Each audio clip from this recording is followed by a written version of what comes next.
What's up YouTube, this is Coding for Noobs and welcome to your 15th Java programming tutorial, and in this tutorial we're going to be going over functions. So in your last tutorial we went over methods and you can see the code here, and you remember how we could call a method which would execute a block of code inside of another block of code. In this case we were executing this block of code inside of our main entry point, our method. And we also learned how to pass parameters, and basically what parameters do is it sends a variable to the new block of code. That way it knows you can use the same variable that we've declared somewhere else. So for functions, basically we're just going to delete the code that we had before, and what we're going to do is with a function is pretty much the same thing as a method, but instead of executing a block of code, it will execute a block of code and return a value. And this value can actually be any kind of data type that you have in Java. But for the purpose of this tutorial, we're just going to do something quick with an integer data type. So we're going to do public static int addition int num1 and int num2.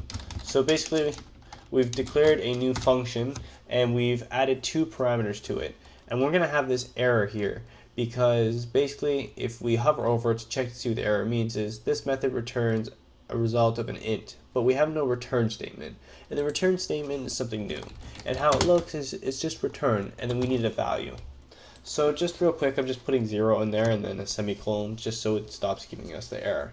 But by the looks of this function, we called it addition, and we have these two numbers. So what we actually want to do is we want to return the sum of these two numbers. And to do that, we just do return num1 plus num2. And basically what this means is that when this block of code is called, it's going to take number 1 and number 2 and add them together, and then we're going to return the value of whatever the sum is.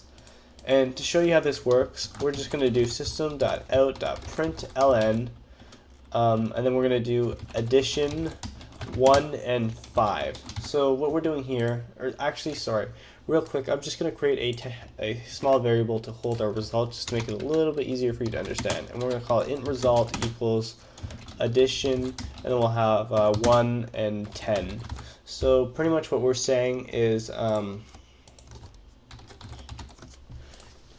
send or call our function addition, and we're going to send the parameters 1 and 10. So num1 will become 1 and num2 will become 10. And what we're doing with this is we're going to take 1 plus 10 and we're going to return it. So 1 plus 10 is 11.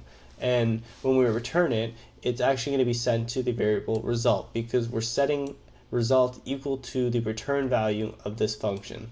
So when we run this code, we're going to get 11. And as you can see right here, 11. So we can actually change these parameters to whatever we want. We can say 33 and 12, and it's going to give us the sum, which is 45. Now, one thing I didn't mention before is that the amount of parameters that you have when calling the function or the method actually has to be the same as the amount in the function itself.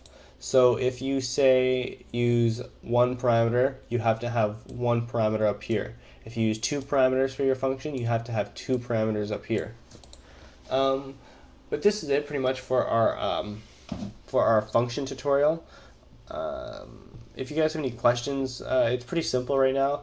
In our next tutorial, we're going to be looking at something called overloading, which will actually allow us to use different sets of parameters. So one function could have more than one parameter kind of thing.